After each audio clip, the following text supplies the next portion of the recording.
আল্লাহ তাআলা কুরআনুল কারীমে বলেন,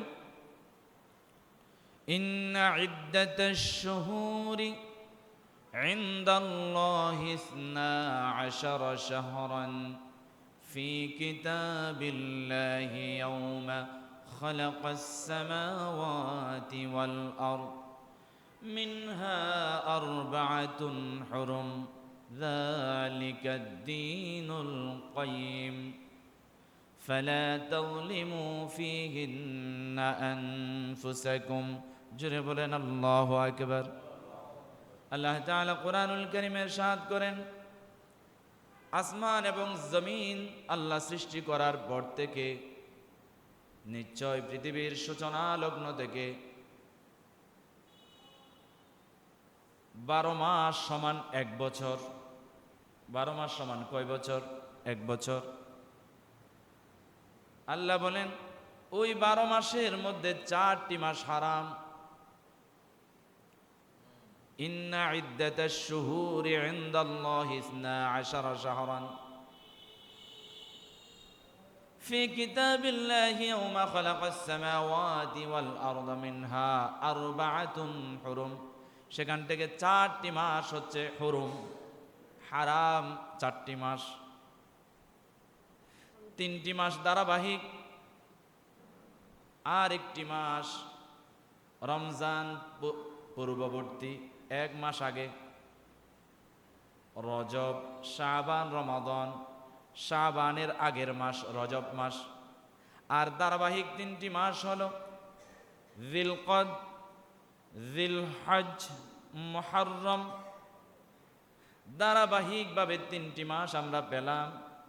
আরেকটি মাস হলো রমাদানের 1 মাস পূর্বের মাস রজব মাস। এই 4টি মাসে আল্লাহ তাআলা সরাসরি ঘোষণা দিচ্ছেন, ফালা তাযলিমু ফীহিন্না আনফুসাকুম, তোমরা তোমাদের নিজেদের উপর জুলুম করো না। তথা আল্লাহ আমাদেরকে গুনাহ না করার জন্য বললেন, অন্যায় না করার জন্য বলেন, অপরাধ না করার জন্য বলেন, কুকর্ম না করার জন্য বলেন। এই মাসগুলোর সম্মানে আমাদেরকে ইবাদত বন্দেগী করে আল্লাহর প্রিয় হবার জন্য আদেশ করছেন। জোরে বলেন সুবহানাল্লাহ। আমার বন্ধুগণ, তাহলে আসুন, নামকরণ কেন করা হলো? মুহররম মাসকে নামকরণ কেন করা হলো?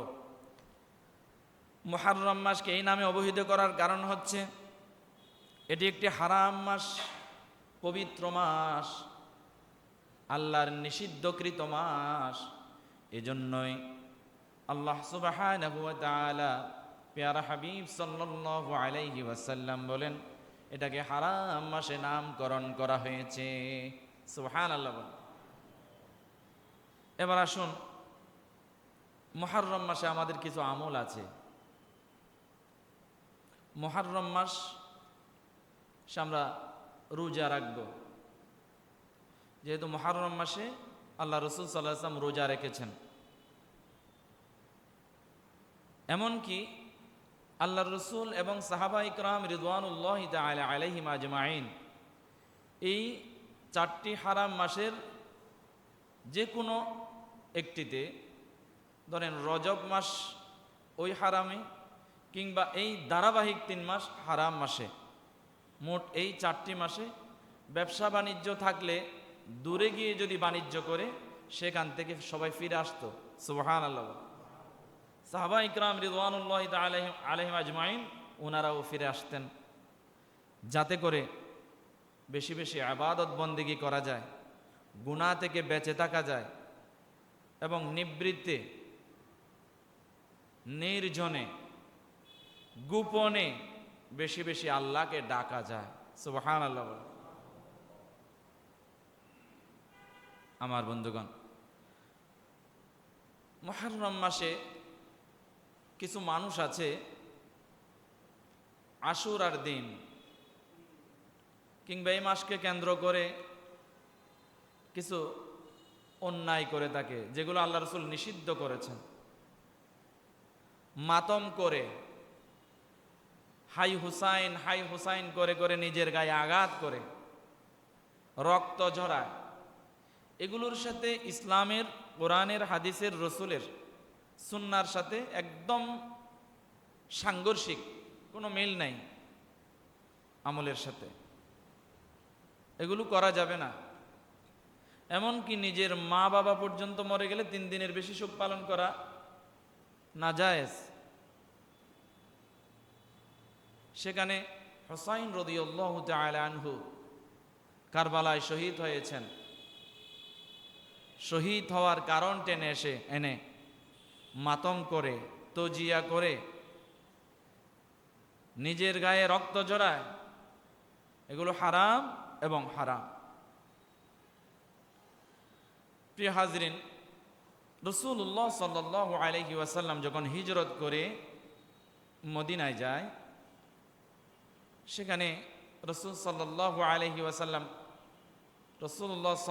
আলাইহি ওয়াসাল্লাম দেখতে পান যে মুহররম মাসের 10ম তারিখে রোজা রাখে।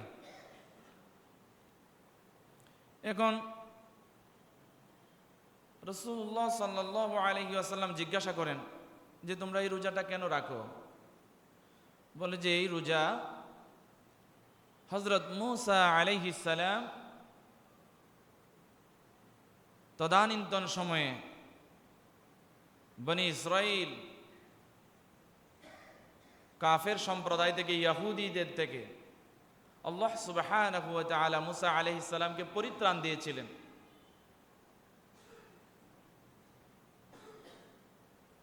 বারোটি গোত্রের জন্য মূসা আলাইহিস সালাম ফিরআউনের কবল থেকে, ফিরআউনের ক্ষতি থেকে বাঁচার জন্য বনি ইসরাইলের 12টি গোত্র নিয়ে রওনা করেছিলেন। সেই নদীর তীরে গিয়ে যখন আর যাওয়ার কোনো পথ পাচ্ছে না, আল্লাহ সুবহানাহু ওয়া তাআলার কাছে দোয়া করলেন। আল্লাহ সুবহানাহু ওয়া তাআলা বললেন যে মূসা, দাও তোমার লাঠিটি ফেলে দাও। লাঠির আঘাত করার সাথে সাথে 12টি গোত্রের জন্য 12টি রাস্তা তৈরি হয়ে গেল। জোরে বলেন না সুবহানাল্লাহ। তো মূসা আলাইহিস সালাম ওই দিন ফিরআউনের কবল থেকে পরিত্রাণ পেয়েছিলেন। এই জন্য শুকরিয়া করে একটি রোজা রাখতেন। কয়টি রোজা? একটি রোজা রাখতেন। তো আল্লাহ নবী সাল্লাল্লাহু আলাইহি ওয়াসাল্লাম বলেন, মূসা আলাইহিস সালাম আমাদের ভাই। মূসা আলাইহিস সালাম একজন নবী ছিলেন।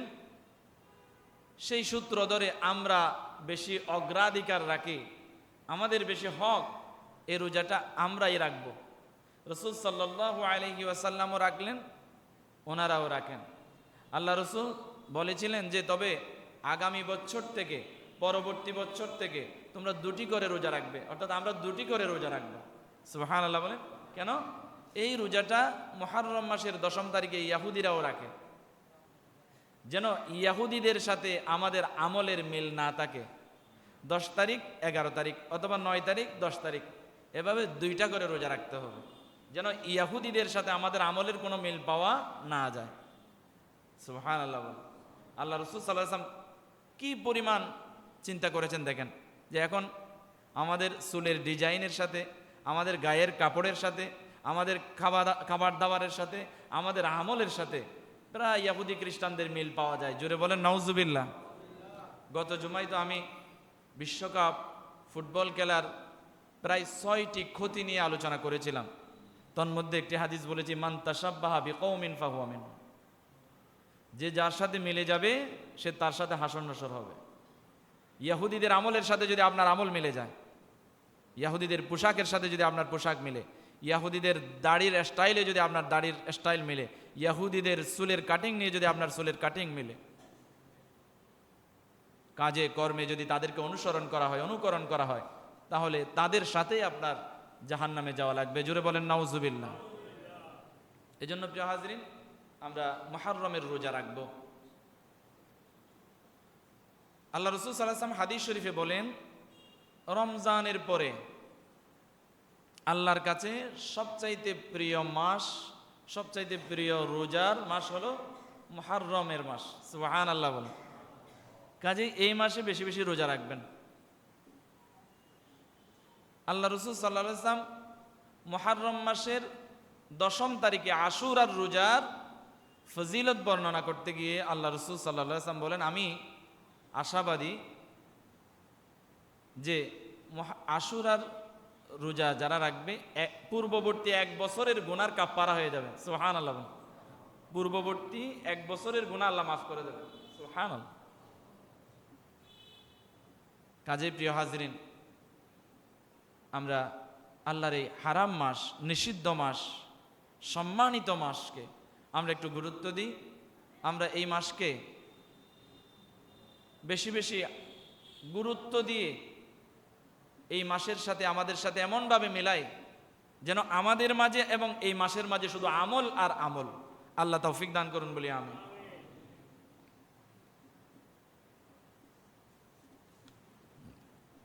প্রিয় হাজরিন, এবার আসুন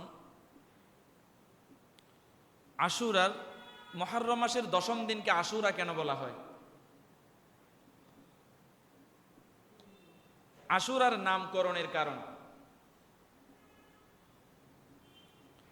ইমাম বদরুদ্দিন আইনি রহমতুল্লাহি আলাই তিনি ওনার একটি কিতাবে লিখেছেন যে এই 10ম দিনকে আশুরা বলা হয়। এ বিষয়ে আলেমদের মধ্যে অনেক মতভেদ রয়েছে। কেউ কেউ বলেছেন এর কারণ হলো আশিরুল মুহররম, এটি মুহররম মাসের 10ম দিন, এজন্য আশুরা বলা হয়। এই ব্যাখ্যায় সবচেয়ে স্পষ্ট, এই ব্যাখ্যাটাই হচ্ছে সবচেয়ে স্পষ্ট। মুহররম মাসের 10ম তারিখ, এই 10ম দিনকে কেন্দ্র করে এটাকে আশুরা বলা হয়। আশারা থেকে, আশারা মানে 10। এবং আবার কেউ কেউ বলেছেন যে আকরামা ফিহি আশারাতাম মিনাল আম্বিয়াই আলাইহিমুস সালাতু ওয়াস সালাম বিআশরি কারামাত। সুবহানাল্লাহ বলেন। আবার কেউ কেউ বলেছেন কারণ এই দিনে আল্লাহ তাআলা প্রায় 10 জন নবীকে 10টি বিশেষ সম্মানে কারামাত দিয়ে ভূষিত করেছিলেন। জোরে বলেন না সুবহানাল্লাহ। 10 জন নবীর মাধ্যমে 10টি সম্মানী, 10টি মর্যাদায়, 10টি কারামাত দিয়ে ভূষিত করেছিলেন, মুআজিজা। এটাকে বাংলায়, আরবিতে মুআজিজা, এটা আউলিয়াদের মাধ্যমে যদি প্রকাশিত হয় এটা কারামাত হয়। কোনো কোনো ক্ষেত্রে মুআজিজাকে আবার কারামাত বলা হয়েছে। এজন্য এখানে বলা হচ্ছে আকরামা ফিহি আশারাতাম মিনাল আম্বিয়াই আলাইহিমুস সালাতু ওয়াস সালামু বিআশরি কারামাত। তো এটা সম্মানে ভূষিত করা হয়েছে। এই সম্মানগুলো নবীর, এই 10 জন নবীকে 10টা মুআজিজা দিয়ে সম্মানিত করেছেন। সুবহানাল্লাহ। তাহলে আসুন আমরা একটু কি কি সম্মানে ভূষিত করেছেন একটু জেনে নিই। এগুলো যদি একজন নবীর এক একটা মুআজিজা নিয়ে আমি কথা বলি, অনেক লম্বা বিষয়, তবে আমি অল্প সময়ে বলার চেষ্টা করছি। 1 নাম্বার, কিছুক্ষণ আগে যেটা বলেছি, মুসা আলাইহিস সালাতু ওয়াস সালামকে এই দিনে আল্লাহ সুবহানাহু ওয়া তাআলা এমনভাবে সাহায্য করেছেন যে তার জন্য সমুদ্র বিদীর্ণ করা হয়। সমুদ্রের মাঝখানে অটোমেটিক্যালি রাস্তা তৈরি হয়ে যাওয়া, এটা কি যেমন তেমন ব্যাপার? সুবহানাল্লাহ বলেন না। এই যে পদ্মা সেতু তো আমরা জানি না, সবাই চিনি না। পদ্মা সেতু করার জন্য আমাদের পিঠের চামড়া তো প্রায় শেষের দিকে চলে গেছিল। এই তরকারি বলেন, মাছ বলেন, গরু বলেন, মোবাইল বিল বলেন, সব কিছু থেকে এই পদ্মা সেতুর জন্য আমাদের ট্যাক্স নেওয়া হয়েছে। এটা আপনারা জানেন? সব কিছু থেকে এখনো পর্যন্ত আমরা শেষ করতে পারি নাই এই একটা নদীর উপরে পদ্মা সেতু করতে, মানুষ পারাপারের জন্য। আল্লাহ সুবহানাহু ওয়া তাআলা 10টি গোত্রের মানুষকে মুহূর্তেই, কিছু সময়ে পার করাবার জন্য এত বিশাল নদীর মাঝে প্রায় 12টি গোত্রের জন্য 12টি গ্রান্ড রাস্তা, তাও আবার নদীর মাঝখানে পানিগুলো এমন করে, সেখানে মনে হচ্ছে একটা গ্লাস দিয়ে পানিগুলোকে আলাদা করে রাখা হয়েছে। এমনভাবে পানিগুলো উপরের দিকে উঠে গেল, আর নিচে রাস্তা। সুবহানাল্লাহ বলেন। আল্লাহ সুবহানাহু ওয়া তাআলা কি সুন্দর মুআজিজা, লাঠিটা ফেললেন, লাঠি দিয়ে আঘাত করার সাথে সাথে রাস্তা তৈরি হয়ে যায়। সুবহানাল্লাহ বলেন। ইহুদি খ্রিস্টানরা, বেঈমানরা, অমুসলিমরা, কাফেররা আমাদের নবীদের এই মুআজিজাগুলোকে বিশ্লেষণ করে মুসলমান হয়ে যায়। সুবহানাল্লাহ বলেন। কিন্তু আমরা মুসলিম পরিবারের সন্তান, এগুলো এমনি শুনি, মজা নেই, কাহিনী পড়ি, কিন্তু আমল করি না আমরা। আল্লাহ যে আছেন, আল্লাহ যে কঠিন মুহূর্তে সাহায্য করতে পারেন, আল্লাহর কাছে চাওয়ার মতো চাইতে পারলে, এটা আমরা বিশ্বাস করি না। নাউজুবিল্লাহ বলেন। ঠিক হয়ে আমরা সাহায্য চাওয়ার জন্য মানুষের দ্বারে দ্বারে যাই। এখান থেকে শিক্ষা নেওয়া দরকার। ঠিক হয়ে আমরা হাত পাততে, বিপদে পড়লে হাত পাতি, কিন্তু আল্লাহর কাছে যায় না। নাউজুবিল্লাহ বলেন। বিপদে পড়ার সাথে সাথে সর্বপ্রথম আমাদের আসা উচিত আল্লাহর কাছে। আল্লাহর কাছে চেয়ে আপনি চেষ্টা করেন, দেখবেন আল্লাহ আপনার জন্য পথ খুলে দিয়েছে। সুবহানাল্লাহ। এরপরে নূহ আলাইহিস সালাম, নূহ আলাইহিস সালামের প্লাবন, আপনারা অনেক লম্বা ঘটনা শুনেছেন, এ বিষয়ে আমি আগে আলোচনা করেছিলাম। নূহ আলাইহি ওয়াসাল্লামকে আল্লাহ সুবহানাহু ওয়া তাআলা হুকুম করেছেন যে আপনি একটি বিশাল কিস্তি তৈরি করেন, নৌকা তৈরি করেন। নূহ আলাইহিস সালাম নৌকা তৈরি করেছিলেন। এই নৌকার মধ্যে জুড়া জুড়া সব কিছু তুলেছিলেন। এরপরে প্লাবন হয়েছিল, এটা লম্বা ঘটনা, ওদিকে আমি যাচ্ছি না। নূহ আলাইহিস সালাম ওই প্লাবন থেকে আল্লাহ সুবহানাহু ওয়া তাআলা বাঁচিয়েছিলেন। এটা মুহররমের 10 তারিখ। সুবহানাল্লাহ বলেন। মূসা আলাইহিস সালামকে এবং 12টি গোত্রকে ফেরাউনের কবল থেকে বাঁচায়া ওপারে তুলে দিয়েছেন মুহররমের 10ম তারিখ। আর নূহ আলাইহিস সালামকে, নূহ আলাইহিস সালামের প্লাবনে এই নৌকার মাধ্যমে বাঁচায়া একটি বিশাল পাহাড়ের পাদদেশে আল্লাহ সুবহানাহু ওয়া তাআলা নামায়া দিয়েছিলেন। এটাও মুহররম মাসের 10ম তারিখে। সুবহানাল্লাহ বলেন। এরপরে ইউনুস আলাইহিস সালাম, এই ঘটনা নিয়েও আমি আলোচনা করেছিলাম, ইউনুস আলাইহিস সালামের জীবনী নিয়ে। হয়তো আপনাদের অনেকের মনে আছে। ইউনুস আলাইহিস সালাম ওনার কওমদেরকে দাওয়াত দিতে দিতে অতিষ্ঠ হয়ে গেছে। প্রায় মনে হয় অনেক বছর দাওয়াত দেওয়ার পর দাওয়াত কবুল করে না, কেউ করে, বেশিরভাগ করে না। অতিষ্ঠ হয়ে উনি এই কওমকে ছেড়ে পালাচ্ছিলেন। সুবহানাল্লাহ বলেন। তো সাগরের একটা শিপে উঠে গেছেন। যাওয়ার পথে সাগরের ভিতরে ঝড় উঠে গেল, তুফান উঠে গেল। তখন নাবিকরা বলতেছে যে এখানে কেউ একজন অপরাধ করে উঠেছে, কেউ উঠেছো, নেমে যাও। শেষমেশ হযরত ইউনুস আলাইহিস সালাম বলেন, আমি অপরাধী, আমি আমার কওমদেরকে দাওয়াত দিতে দিতে অসহ্য হয়ে আমি আমার কওমদেরকে ছেড়ে চলে যাচ্ছিলাম। ইউনুস আলাইহিস সালাম সাগরে যখন নেমে যায়, ঠিক তখনই সাগরের ঝড় এবং তুফানের যে সংকেত, সেটা বিলীন হয়ে যায় সাগরের সাথে। সুবহানাল্লাহ বলেন। বিলীন হওয়ার পরে আল্লাহ সুবহানাহু ওয়া তাআলা ইউনুস আলাইহিস সালামকে একটি মাছ পাঠালেন ইউনুস আলাইহিস সালামকে গ্রাস করে নেওয়ার জন্য। কে ফেললেন? খাওয়ার সাথে সাথে ইউনুস আলাইহিস সালাম মাছের পেটে চলে গেলেন। মানুষ সাধারণত মাছের পেটে চলে যাওয়ার পর বাঁচে না, কিন্তু আল্লাহ সুবহানাহু ওয়া তাআলা বিশেষ কুদরতির মাধ্যমে, মুআজিজার মাধ্যমে একটি সম্মানে ভূষিত করলেন ইউনুস আলাইহিস সালামকে। মাছের পেটের ভিতরে, ওই যে আমরা যখন ফিশ ওয়ার্ল্ড দেখতে যাই, ফিশ ওয়ার্ল্ডের ভিতরে একটা সুড়ঙ্গ তৈরি করা হয়েছে গ্লাসের মাধ্যমে। তো ওখানে মাছের ভিতরেও আল্লাহ সুবহানাহু ওয়া তাআলা কুদরতি গ্লাসের মাধ্যমে সুড়ঙ্গ বানিয়ে দিলেন। সেখান থেকে সাগরের বিভিন্ন কিছু ইউনুস আলাইহিস সালাম পর্যবেক্ষণ করছেন। ওখানে আল্লাহ সুবহানাহু ওয়া তাআলা জিবরিল আমিনকে পাঠালেন।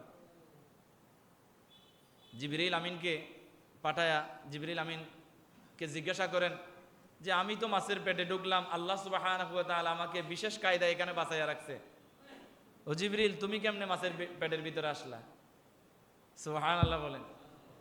এরপরে জিবরিল আমিনকে জিজ্ঞাসা করেন, ও জিবরিল, এখানে তো আমি মাছের পেটে গ্লাস ফিটিংয়ের ভিতরে আছি, আমি সাগরের নদীর ভিতরের অনেক কিছু দেখি এবং এখানে একটা গুঞ্জন শুনতে পাই, যে সাগরের একটা আওয়াজ শুনতে পাই, এই আওয়াজটা তো আমি বুঝতে পারতেছি না। বলে যে হযরত ইউনূস, শুনেন শুনেন, আপনি যখন পাহাড়ের দিকে তাকাবেন, পাহাড়ের ভিতরে ঢুকবেন, সেখানেও একটা গুঞ্জন শুনবেন। পাহাড়ের গাছপালা, পশু পাখি কি যেন বলছে, তার রবের কি যেন প্রশংসা করছে, জিকির করছে। আপনি যখন দেখবেন বাতাস, বহমান বাতাসের দিকে খেয়াল করবেন, বাতাসেরও একটা আওয়াজ আছে। আপনি যখন সাগরের কিনারায় আসবেন, সাগরের ঢেউগুলো যখন দেখবেন, ঢেউয়েরও একটা সুন্দর আওয়াজ আছে। এবং সাগরের ভিতরে যখন ঢুকবেন, সাগরের ভিতরে একটা আওয়াজ থাকে।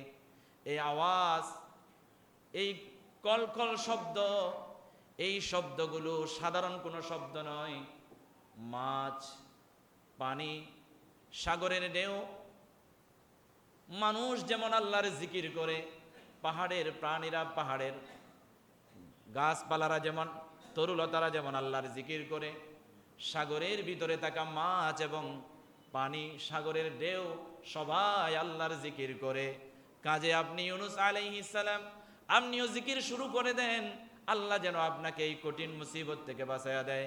লা ইলাহা ইল্লা আনতা সুবহানাকা ইন্নী কুনতু মিনাজ জালিমিন।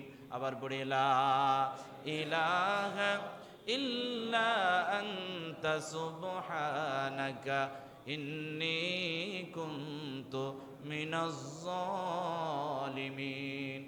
আল্লাহ তাআলা ইউনূস আলাইহিস সালামের মাধ্যমে আমাদেরকে শিক্ষা দিলেন। আমরা এখনো পড়ি যে বিপদে মুসিবতে পড়লে আমরা দোয়ায়ে ইউনূস শুরু করে দেই। সুবহানাল্লাহ। ইউনূস আলাইহিস সালাম যখন দোয়া শুরু করলেন, মাছ আর নদীর ভিতরে থাকতে পারে না। আসরের সময় একটি সাগরের তীরে তুলে দিলেন, বমি করে দিলেন। ওখানে ইউনূস আলাইহিস সালাম আসরের নামাজ পড়লেন। সেই যে আল্লাহর শুকরিয়া করে ইউনূস আলাইহিস সালাম নামাজ পড়লেন, ওই নামাজটাই আমরা আসরের নামাজ হিসাবে পড়ি। জুড়ে বলেন না সুবহানাল্লাহ। আমার বন্ধুগণ, হযরত আদম আলাইহিস সালাম 4 নাম্বার। এখানে একটা কথা বলা হয়নি যে আসরের সময় যে দিন ইউনূস আলাইহিস সালামকে মাছের পেট থেকে বমি করে দেওয়া হলো, তুলে দেওয়া হলো, ওই দিনটা ছিল মুহররমের 10ম তারিখ। সুবহানাল্লাহ। আশুরা, আশুরার গুরুত্ব, আশুরার মর্যাদা। এরপরে 4 নাম্বার, আদম আলাইহিস সালাম, এই দিনে আল্লাহ তাআলা তার তওবা কবুল করেন। আমরা সকলেই জানি আদম আলাইহিস সালাম এবং হাওয়া আলাইহাস সালাম, ওনারা জান্নাতটাকে এমন ভাবে মেখে নিল যে মানুষ পরোটা বানায় না, রুটি বানায় না, রুটির হামি তৈরি করার মতো করে মেখে নিল। সুবহানাল্লাহ। কোন ফেরেশতা পৃথিবীর মাটির বুক ছিঁড়ে মাটি নিতে পারে নাই, আজরাইল আলাইহিস সালাম নিয়েছেন। এজন্য মানুষ তৈরির সূচনাতেই আজরাইল আলাইহিস সালামের যে পৃথিবীর বুক চিড়ে মাটি নিয়ে যেতে পেরেছেন, এখান থেকে শিক্ষা হলো তিনিই একমাত্র মানুষের রূহ কবজ করতে পারেন। সুবহানাল্লাহ। এজন্য মালাকুল মাউত হচ্ছে আজরাইল আলাইহিস সালাম।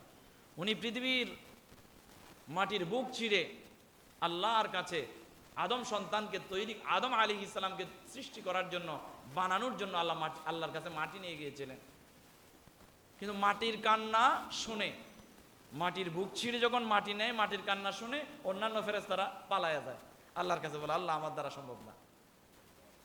কিন্তু আজরাইল আলাইহিস সালাম আল্লাহর হুকুম এমনভাবে মেনে নিলেন যে মাটির বুক ছিঁড়ে বিভিন্ন জায়গা থেকে মাটি নিয়ে গেলেন। কিছু মাটি আছে সাদা, কিছু মাটি লাল, কিছু মাটি হলুদ, কিছু মাটি কালো, এভাবে অনেক প্রকারের মাটি নিয়ে গেলেন। এজন্য মানুষ কালো হয়, সাদা হয়, মানুষ অনেক বর্ণের হয়, মানুষ মানুষই। সুবহানাল্লাহ। তো জান্নাতে আদম আলাইহিস সালামকে সৃষ্টি করলেন, অনেক লম্বা ঘটনা, ওই দিকে গেলে আদম আলাইহিস সালামকে নিয়ে কথা বলতে থাকতে হবে। এরপরে রূহ ফুঁকে দিলেন। জান্নাতের ভেতরে আদম আলাইহিস সালাম বিচরণ করছেন, একাকিত্ব লাগে। একাকিত্বের মতো কষ্ট পৃথিবীতে আর কিছু নাই। আদম আলাইহিস সালাম জান্নাতের ভিতরে একাকিত্ব সহ্য করতে পারছে না। শেষমেশ তিনি ঘুমায়া গেছে। আল্লাহ সুবহানাহু ওয়া তাআলা বুঝতে পারলেন আদম আলাইহিস সালামের একা একা লাগে। একাকিত্ব যে কত কঠিন, একাকিত্বের কারণে মানুষ মরে যায়, মৃত্যুবরণ করে। বেশ কয়েক বছরের মধ্যে একাকিত্বের কারণে বাবা মা মৃত্যুবরণ করেছে, এমন নিউজ আমরা অনেক দেখেছি। একাকিত্বের কারণে স্বামী মরে গেছে, একাকিত্বের কারণে স্ত্রী মরে গেছে, এমনকি আত্মহত্যাকে বেছে নিয়েছে। নাউজুবিল্লাহ বলেন। প্রিয় হাজরিন, আদম আলাইহিস সালামের একজন সঙ্গী প্রয়োজন আল্লাহ অনুভব করলেন। আল্লাহ সুবহানাহু ওয়া তাআলা আদম আলাইহিস সালামের বাম পাজর থেকে হাওয়া আলাইহিস সালামকে সৃষ্টি করলেন, বানালেন। বানায়া আদম আলাইহিস সালামের পাশে আদম আলাইহিস সালাম এবং হাওয়া আলাইহিস সালামকে সেখানে জান্নাতে বিয়ে দিলেন। সুবহানাল্লাহ বলেন। তাহলে আদম আলাইহিস সালাম এবং হাওয়া আলাইহিস সালাম ওনারা জান্নাতি লোক, আমরা আদম সন্তান। তাহলে আমাদের নানার বাড়ি হচ্ছে জান্নাত। সুবহানাল্লাহ বলেন। আমাদের দাদার বাড়ি জান্নাত, আমাদের সৃষ্টি জান্নাতে, আমরা জান্নাতি লোক পৃথিবীতে বসবাস করছি, আমাদের গন্তব্য হতে হবে জান্নাত। জোরে বলেন ঠিক কিনা? কিছু কিছু মানুষ মনে করে মানুষ নাকি বানর থেকে আসছে। নাউজুবিল্লাহ বলেন।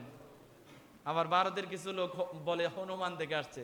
তাহলে এরা হনুমানের জাত, এরা মরার পর এদেরকে ওই যে হনুমান এবং বানর যেখানে বসবাস করে পাহাড়ে ফেলে দিতে হবে। আর আমরা জান্নাতি লোক, আল্লাহ আমাদেরকে জান্নাতে নিয়ে যাবে ইনশাআল্লাহ। তাহলে জান্নাতি আমলগুলো আমাদের করা দরকার। প্রিয় হাজিরিন, জান্নাতে যখন আদম আলাইহিস সালাম এবং হাওয়া আলাইহিস সালামকে সৃষ্টি করলেন, আল্লাহ তাআলা বললেন যে তোমরা ওই গাছের নিকটে যাবে না, লা তাকরাবা হাযিহিশ শাজারা, সেই গাছের তো ফলমূল খাবে না, নিকটেও যায়ও না, শয়তানের প্ররোচনায়। হাওয়া আলাইহিস সালামকে নিয়ে গেলেন। হাওয়া আলাইহিস সালাম খেলেন, কিছুটা কায়দায় কৌশলে আদম আলাইহিস সালামের কণ্ঠে ঢুকিয়ে দিয়েছিলেন, কিছুটা গেল।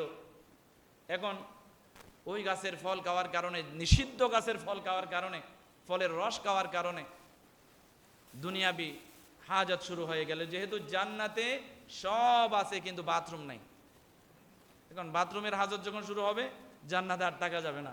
আল্লাহ সুবহানাহু ওয়া তাআলা, অনেক লম্বা ঘটনা, আদম আলাইহিস সালাম এবং হাওয়া আলাইহিস সালামকে পৃথিবীর দুইটা প্রান্তে নামায়া দিলেন বিশেষ মাধ্যমে। সুবহানাল্লাহ বলেন। জান্নাতের সৃষ্টি, জান্নাতের পরিবেশ আর এখানকার পরিবেশ তো ভিন্ন। যে মানুষগুলো সৌদি আরবে বেড়ে উঠেছে, ওই মানুষগুলো বাংলাদেশে মজা পাবে না। যে মানুষগুলোর বেড়ে ওঠা ইউরোপ কান্ট্রিতে, পশ্চিমা কান্ট্রিতে, তারা বাংলাদেশে আসলে আর থাকতে পারবে না, তাদেরকে ঠিক সেখানেই যেতে হবে, সেখানেই তাদের স্বাচ্ছন্দ্য। যে মানুষগুলোর সৃষ্টি হয়েছে জান্নাতে, বসবাস করছে জান্নাতে, আরামায়েশ করছে জান্নাতে, জান্নাতের সাথে তো পৃথিবীর কোনো তুলনাই হয় না। জান্নাতের সৌন্দর্য যদি কিঞ্চিত সৌন্দর্য, বিন্দু পরিমাণ সৌন্দর্য যদি পৃথিবীতে আসে, পৃথিবীর সব সৌন্দর্য মলিন হয়ে যাবে। জুড়ে বলেন আল্লাহু আকবার। সেই জান্নাতি লোকগুলো আজকে দুনিয়াতে।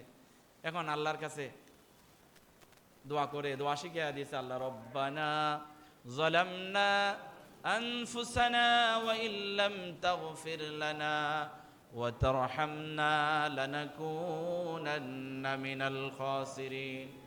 আবার পড়ি, রব্বানা যালামনা আনফুসানা ওয়া ইল্লাম তাগফির লানা ওয়া তারহামনা লানাকুনান্না মিনাল খাসিরিন। গুনাহ হয়ে যাওয়ার সাথে সাথে এই দোয়াটি বেশি বেশি পড়বেন। এটা কোরআনুল কারীমে আসছে। আল্লাহকে আমরা বলি, হে প্রভু, আমি আমার নিজের উপর জুলুম করে ফেলেছি আল্লাহ, আমরা আমাদের নিজের উপরে জুলুম করে ফেলেছি আল্লাহ। তুমি যদি ক্ষমা না করো, তুমি যদি দয়া না করো, তুমি যদি মেহেরবানি না করো, আমরা তো বড় ক্ষতিগ্রস্ত হয়ে যাব। এভাবে হযরত আদম আলাইহিস সালাম এবং হাওয়া আলাইহিস সালাম দোয়া করতে করতে অনেক দিন পর আল্লাহ সুবহানাহু ওয়া তাআলা দুনিয়াতে আদম আলাইহিস সালাম এবং হাওয়া আলাইহিস সালামকে মিলিত করলেন আরাফাতের ময়দানে। আমি বোঝাতে যাচ্ছিলাম, আদম আলাইহিস সালামকে এই দিনে আল্লাহ সুবহানাহু ওয়া তাআলা মুহররমের 10ম তারিখে এই দোয়া করতে করতে আদম আলাইহিস সালামের দোয়া কবুল হয়ে যায় মুহররমের 10ম তারিখে। আল্লাহু আকবার বলুন।